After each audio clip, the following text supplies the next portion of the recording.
چرا هیچ وقت تو سینمای ایران قهرمان به معنای واقعی نداشتیم؟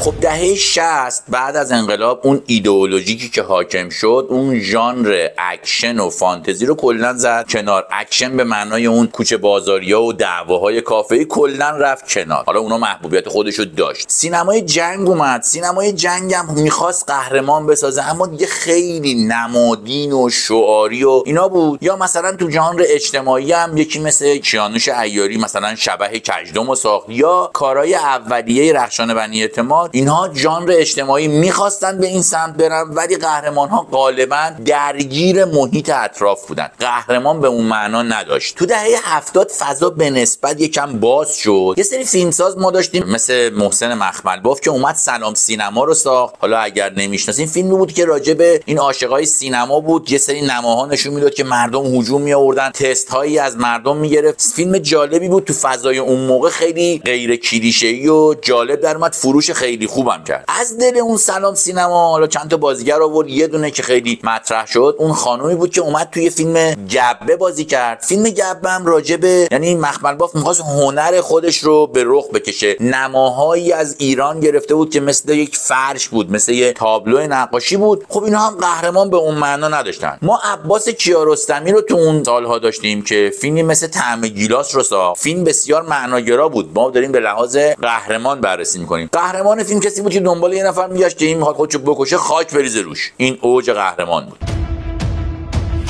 تو این دوران جشنواره‌های جهانی به سینمای ما علاقه نشون دادن و این نوع سینما، این نوع قهرمان‌های خاکستری طالب پیدا کرد و این قهرمان خاکستری شد برند صادراتی سینمای ایران. شما نمونهش فیلم کلوزآب جایزه‌های بسیار زیادی بود که در مورد یه نفر بود که عشق سینما داشت، شبیه مخملباف بود و حالا داستان‌های خودش. تو دهه 80 دیگه قشنگ این مسیر کاملا تثبیت شد. مسیر داشتن قهرمان شکست خورده کاملا تثبیت میشه. اصغر فرهادی رو داریم با درباره الی که توی این فیلم اصلا هیچ کس قهرمان نیست و الی که مثلا قهرمان فیلمه خودش قربانی تناقض اون آدم‌های دوره برشه. یا مثلا فیلم چهارشنبه سوری اصلا قهرمان نداره، همه آدما تو تناقض با هم دچار درگیری ان. یا مثلا رخشان بنی اعتماد اومد تو فیلم‌هایی مثلا زیر پوست شهر زنان کارگر رو مورد موضوع خودش قرار داد و اونها هم قربانی سیستم بودن. حتی ما تو ژانر طنز هم فیلمی داشتیم مثل مارمولک که قهرمانش از موضع قدرت نمیتونست عملی انجام بده، با فریب و لایی و زیرابی رفتن کار رو پیش میبرد.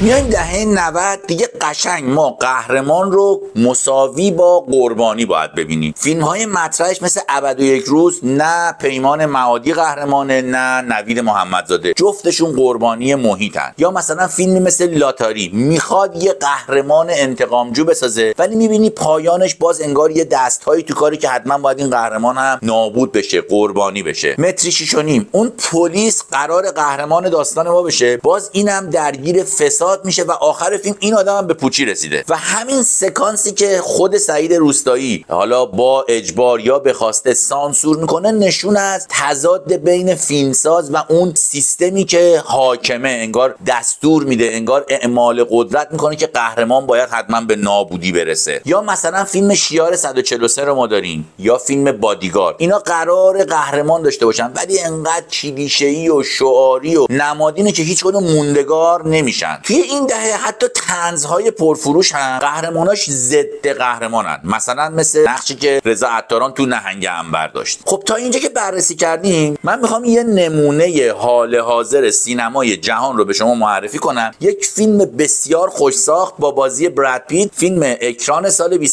فیلم F1 یا فرمول 1.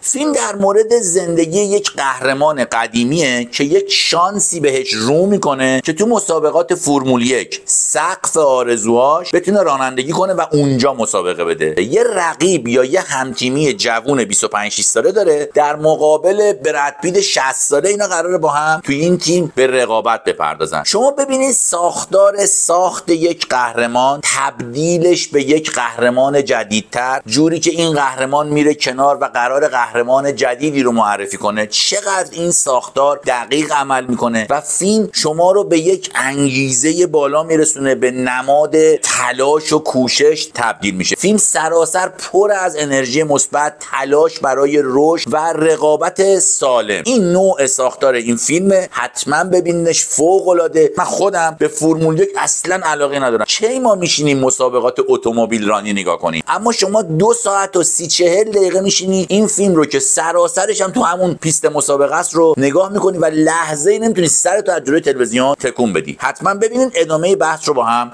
ادامه میدیم.